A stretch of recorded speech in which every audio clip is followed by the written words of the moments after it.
Welcome back to my off-grid adventures. I'm Frank and I'm the host of this channel, and today I want to talk with you about our options that we've used for high-speed internet. We need to have reliable internet here because we work remotely and we've tried a few things. We've landed with Starlink and are happy with it, but there are some pros and cons to that. So I want to walk you through a little bit of our journey of what we've used, what worked and didn't work. I also want to show you how we have this set up here in a way that works really well for us.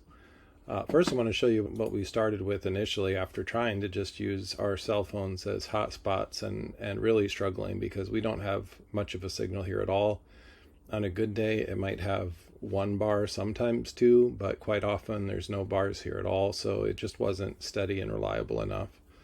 So our first option, since we were a little intimidated by the price of Starlink, but also because initially there wasn't a signal, at least in their map, there wasn't a signal here for it to work. So it wasn't even an option. So this is what we went with initially.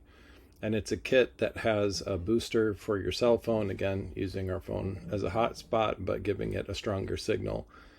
This comes with a 25-foot extendable pole that is made for RVs that you can mount. It comes with a mounting kit that you can mount to the side of your RV. I didn't want to do that because I just didn't know if it would leave residue if I took it off, or if it would break and leave like a piece of plastic there on the side of the RV. By the way, we use an RV here on our off-grid property, not a cabin. So a lot of off-gridders have cabins or homes, but here we are very happy with our solution of having a nice RV that we use. But back to this, we tried this and there were honestly a few days where it seemed to work, but generally it wasn't reliable. We'd have to go out and hand turn the pole to try to get that antenna to point in the right direction. And there just aren't very many signals around here, so it just didn't prove to be reliable. But what I did appreciate from this was that we had the pole, and I actually use that now for our system set up outside. So what we have is that pole mounted not to the side of the RV, but to the tongue of the trailer. And we don't move this RV, it's here permanently, so it's a good place for it to be. So that was a good solution. We needed a pole like that after we got the Starlink Roam system. So it didn't turn out to be a complete waste of money, but we gave this a really good go. We gave it probably about a year before giving up on it. It just wasn't good enough to where I could get reliable internet for my business. So we then chose to go with Starlink once we found out that it now has enough satellites to provide a strong and steady signal here, and it has worked really well. We also purchased the pole mount that we use to put it on that 25-foot extendable pole. There's a couple other things I'd like to say about what I like about this besides its reliability.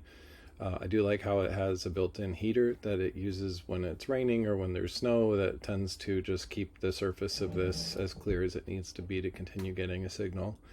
I also like how you can pause and restart the subscription. So it is $150 a month to use this, but you don't have to use it every month of the year. So if there's times where we're not here, we can always pause it or pause it and restart it when we're ready to use it again. I'm not sure that I will pause it, but it's nice to know that's an option. It's not usually an option with various cell phones or other internet services. You have to sign a couple-year commitment. So I do like that it has this.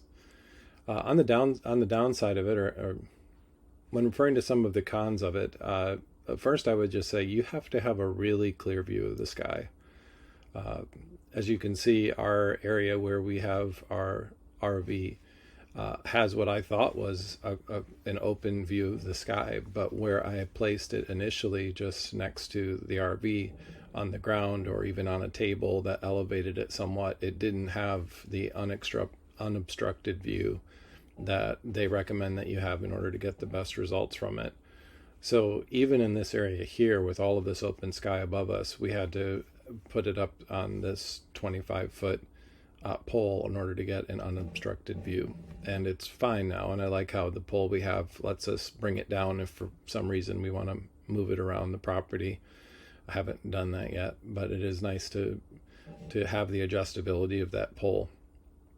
But just know that if you don't have a really clear view of the sky, it might not work for where you're located unless you use a really tall extension pole. So if you are an RVer, if you're traveling and you need to have reliable internet, I would recommend having that pole or some pole like it that you can mount to the side, and then hopefully get up high enough where you can have an unobstructed view of the sky. I guess the other downside is the cost. $600 for the equipment and then $150 a month. That's quite a bit higher than anything else, but when it's your only option, I'm just glad to have it. I appreciate that the $600 also includes a router. And that router gets decent range. I would say we can get a good signal about close to 100 feet from the RV. So it's certainly not a mesh system or something that could give you internet access through a large home, but certainly in every corner of our RV and anywhere around it, it does get a good signal. That's another benefit of this, that it reaches quite a distance. When we were using this WeBoost system, one of the biggest downsides to it was that you had to have your phone literally sitting on top of the receiver, whatever that unit is called, that little white box to the side there. You had to have that on the table with your phone on top of it. So if you were sitting across from it 2 or 3 feet, you aren't going to get a signal at all. So that's just not practical. You can hardly have two people use it unless they both can somehow squeeze their phones on top of it. So that's another reason that this just wasn't a good solution.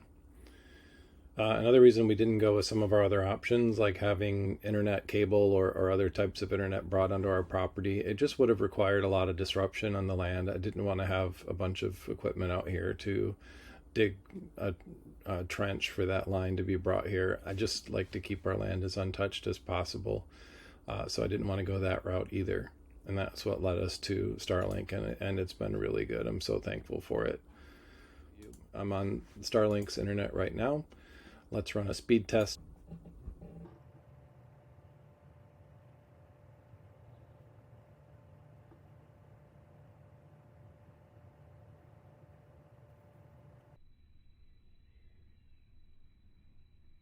The speed test I was running was through Safari, and I don't understand why, but when I'm using Google Chrome, the speed test is always faster.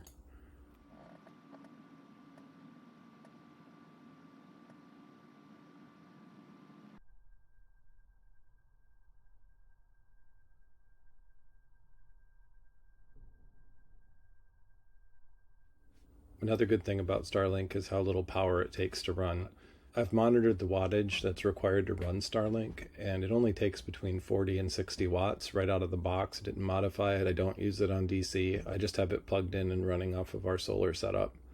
So that's another benefit. You just don't have to worry about it sucking up too much power. All right, so that's our review of the Starlink Roam system. Very happy with it. Sure, I wish it was cheaper on its monthly plan. Maybe that will come down someday, but I'm just relieved to have something that works instead of having to leave here and run to town and use Wi-Fi at a local business. I am able to depend on this and rely on it here at our off-grid property. So best option, really the only viable option, unless we wanted to have our property torn up because we're set back pretty far off the road. So it'd be a lot of wire that would have to be run to get anything connected like that. But very happy with it, highly recommend it. 5 months of use without really any problems, and expect it to last a long time and be a good solution for us.